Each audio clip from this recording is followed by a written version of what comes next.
amis Gémeaux, bienvenue. Alors aujourd'hui, nous allons regarder vos énergies sentimentales pour le mois d'août 2024. Évidemment, vous le savez, cette guidance est complémentaire à celle que j'ai déjà réalisée pour l'été 2024. N'hésitez pas à aller la voir si ce n'est pas déjà fait. Allez, c'est parti. Alors pour vous les Gémeaux, quoi de neuf? Ok.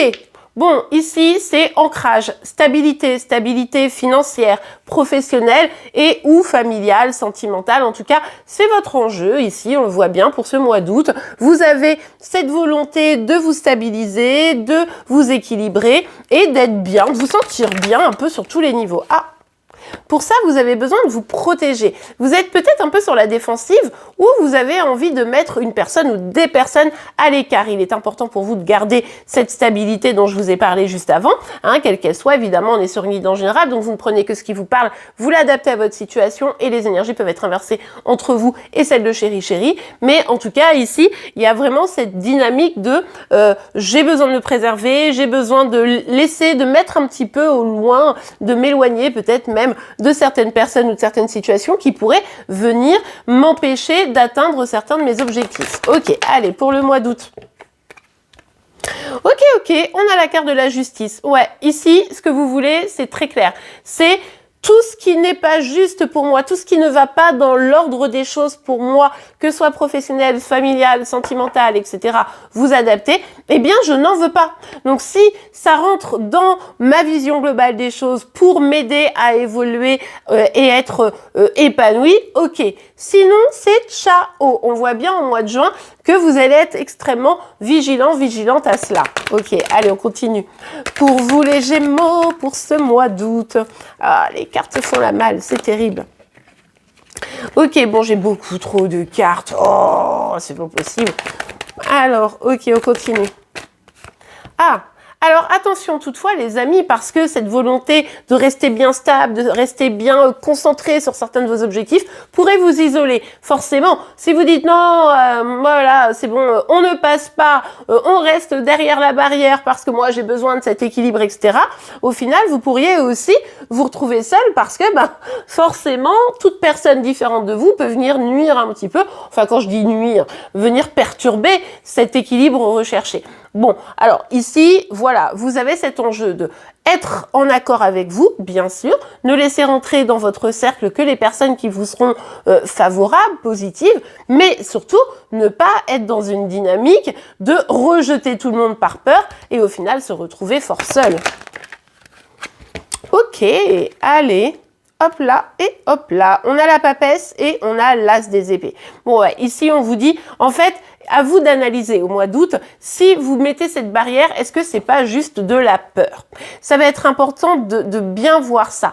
Parce que peut-être vous avez peur, vous craignez peut-être une certaine forme d'engagement, vous dites, ah ben non, mais je suis bien comme ça, etc. J'ai pas envie d'aller plus en avant sur un engagement. Vous craignez peut-être qu'on vienne un petit peu vous bousculer dans certaines de vos croyances, des croyances qui pourraient être ici assez limitantes.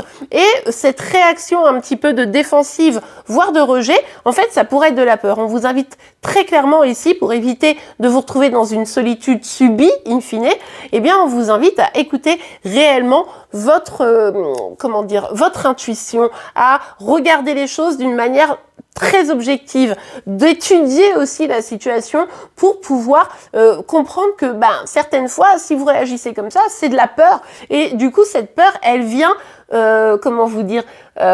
vous limiter, d'accord? Donc, il va falloir venir avec beaucoup plus d'objectivité pour prendre un vrai nouveau départ et couper avec ce qui n'est pas bon pour vous. Et là, j'ai l'impression que, d'une certaine manière, de peur d'être déstabilisé dans ce que vous êtes en train de construire, vous mettez des barrières, vous coupez certains liens, certaines situations, et au final, ça vous coupe du meilleur, presque, parce que vous ne le faites pas avec votre tête, mais avec, comme je vous le disais, un petit peu de peur. Donc ici, on prend un nouveau départ, on est beaucoup plus objectif, et on avance pour le meilleur pour soi, avec, dans votre besace, les bonnes personnes, et même celles où vous avez peur que ça vous déstabilise, alors qu'elles sont là pour vous aider et vous accompagner. Ok, allez, on continue.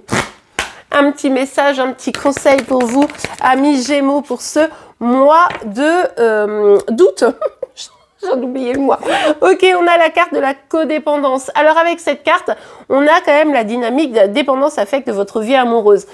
Vous avez peut-être dans vos peurs cette peur d'être trop dépendant de quelqu'un. Donc hop, vous mettez à l'écart, comme ça au moins vous êtes sûr. Sauf que en réalité, cette personne vous y teniez et vous vous retrouvez seul. Donc ça pourrait être un petit peu dommageable. C'est peut-être effectivement aussi la personne en face de vous qui est dans une forme de dépendance vis-à-vis de vous et c'est ça que vous voulez pas venir, amplifier, développer et que vous mettez une barrière parce que vous avez peur des conséquences. Mais encore une fois, en rejetant une personne parce que il y a peut-être une question autour de la dépendance, je dirais peut-être affective, ici ça peut être compliqué. De même, attention à pas être dans une dépendance professionnelle qui vous isole parce que vous misez tout sur le boulot, tout sur l'argent, tout sur, vous voyez, un petit peu cette dynamique et au final, vous oubliez les autres qui font partie du bonheur, évidemment. On a la carte de l'engagement, on l'a vu dès le début, c'est vraiment votre enjeu ici, votre vie amoureuse s'élève à un niveau supérieur d'engagement, alors amoureuse, professionnelle, etc. En tout cas, c'est la question. Moi, mon inquiétude ici, c'est que oui, d'une certaine manière, vous prenez des engagements, mais d'un autre, vous mettez des personnes importantes à l'écart et ça sera le petit truc à éviter, les amis. Et bien voilà, j'espère que cette guidance vous aura plu. Et c'est le cas, n'oubliez pas de la liker. Vous pouvez évidemment vous abonner pour être informé tous les jours de vos signes astro, mais également des énergies sentimentale de Chérie Chérie. En attendant, je vous souhaite une excellente journée, un beau mois d'août et je vous dis à demain. Au revoir.